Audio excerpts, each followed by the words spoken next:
Hello friends, आज मैं आपको द पावर ऑफ ग्रेटिट्यूड यानी रब को थैंक यू बोलने के ऊपर एक स्टोरी सुनाने जा रही हूँ, जिसमें कि आपको पता चलेगा कि अपने परवरदिगार का, अपने परमात्मा का शुक्र अदा करने पे यूनिवर्स किस तरह से काम करती है और किस तरह से हमें वो सारी चीज़ें हासिल हो जाती हैं जो हम चाहते हैं। तो अब मैं आपको स्टोरी सुनाना शुरू करती हूँ।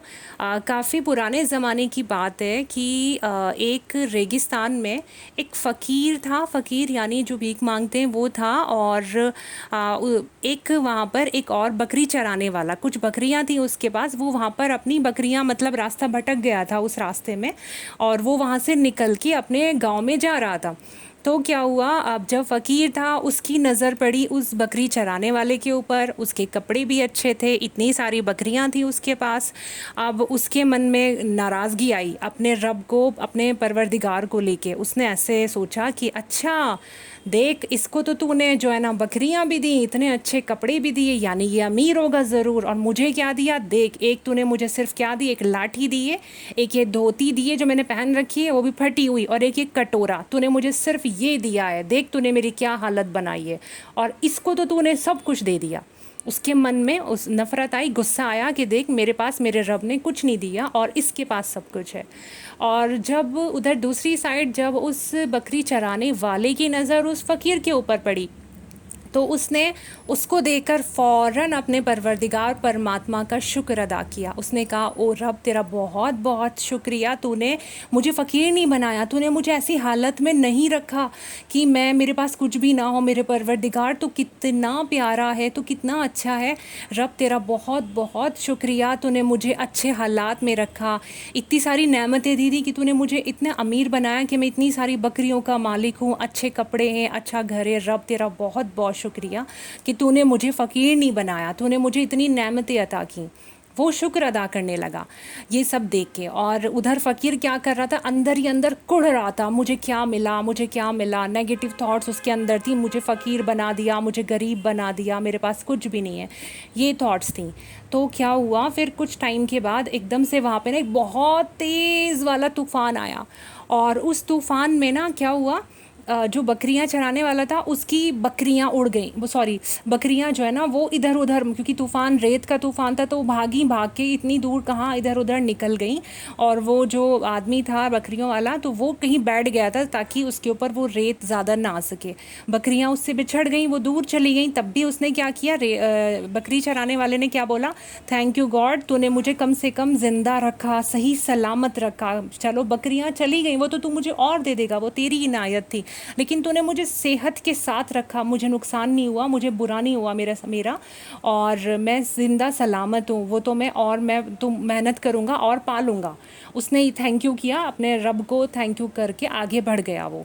और उधर जो फ़कीर था उसके साथ क्या हुआ, वो जो तूफ़ान इतना तेज़ आया था उसमें उसकी जो धोती उसने पहन रखी थी वो भी खिंच के उड़ गई। उसका जो डंडा हाथ में था वो भी गिरा, वो तो वो भी उसके हाथ से गिर गया, कटोरा भी उड़ गया। और वो जब वहाँ से ऊंचाई से गिरा रेत के तूफान में, तो उसकी दोनों पैर की हड्डियाँ टूट गईं। अब वो चलने लायक भी नहीं रहा। ठीक, अब ये देखिए, वो क्या कर रहा था, सिर्फ और सिर्फ नेगेटिव थॉट्स के साथ लिए बैठा था कि मेरे पास कुछ भी नहीं है, देखा मुझे तो कुछ भी नहीं दिया। तो तूने, तो परवरदिगार परमात्मा ने क्या प्रूव किया, तेरे पास जिस्म था, सेहत थी, तू मेहनत करके तो देखता, शुक्र अदा करके तो देखता, तुझे सब कुछ मिल जाता। लेकिन क्या हुआ, अब उसके पैर टूट गए और अब वो वहाँ रेगिस्तान में अकेला पड़ा है, ना उसके पास पानी है ना उसके पास खाना है। अब वो वहाँ ज़िंदा रहेगा या नहीं रहेगा, अब आप खुद सोच सकते हैं। दूसरी तरफ जिसने शुक्रिया अदा किया था बकरी चराने वाले ने, उसने वो वहाँ से चला गया, आगे बढ़ता चला गया अपने गांव की तरफ, जाता रहा। अब वहाँ जाके उसने थोड़ा सा आगे गया ही था, उसने देखा मेरी बकरियाँ हैं, बकरियों के साथ और भी उसकी जो 10-20 बकरियाँ थी उसके साथ और 10-20 बकरियाँ एक्स्ट्रा हैं, यानी कि और किसी की इधर उधर से बकरियाँ आके वो उनकी बकरियों में मिल गई, यानी वो और डबल हो गई। उसने सोचा, पहले ढूंढा कि भाई कोई बकरी का मालिक मिल जाए, मैं उन्हें ये लौटा दूं, लेकिन वो कहीं कोई नहीं मिला। अब वो क्या हुआ, उन बकरियों को, डबल जो बकरियां हो गई थी उनको लेके अपने घर चला गया। इस स्टोरी से क्या, इसमें से हमें सीखने को मिला, कितनी बड़ी हमारे लिए एक प्रेरणा है कि देखो, हमारे पास जिस्म है, सेहत है, हमारे पास बहुत बड़ी नेमत है, शुक्र अदा करें। रब तेरा शुक्र है तेरी नेमतों का। उस फ़कीर ने शुक्र अदा नहीं किया ना, अगर वो चाहता शुक्र अदा करता रहता, नहीं कोई बात नहीं, तू मुझे भी इतना दे देगा, तेरे पास कौन सी कमी है। परवरदिगार तूने एक बंदे को दिया है, मुझे भी देगा, ठीक है मैं फ़कीर हूँ, मेहनत करूँगा, मैं कमाऊँगा, मुझे और मिल जाएगा। लेकिन उसने क्या किया, नेगेटिविटी को अपने अंदर जगह दी, थैंक यू करने के बजाय उसने और नेगेटिव बोला, और उसके पास वो सेहत भी नहीं रही। और शुक्र करने वाले के साथ क्या हुआ, उसने शुक्र अदा किया, नेमतों का शुक्र अदा किया।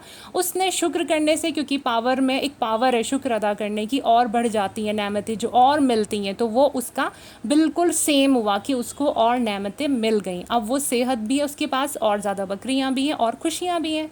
और जिसने नेगेटिविटी को अपने अंदर जगह दी थी, उसके पास अब कुछ भी नहीं है, हो सकता है वो ज़िंदा भी ना रहा हो। तो हमें इस चीज़ को समझना है, अपने यूनिवर्स को, अपनी वाइब्स को पॉजिटिव बनाना है। इतनी पॉजिटिव वाइब्स रखो कि बुरा भी हो रहा है तो ये सोचो इसमें मेरे परवरदिगार की कुछ बेहतराई है, थैंक यू रब तूने मुझे इन हालात में रखा, इससे भी बदतरीन हालात हो सकते थे, अब तो इन हालात से मुझे बाहर खुद निकाल दे। और वाकई में आप बाहर निकल जाएंगे।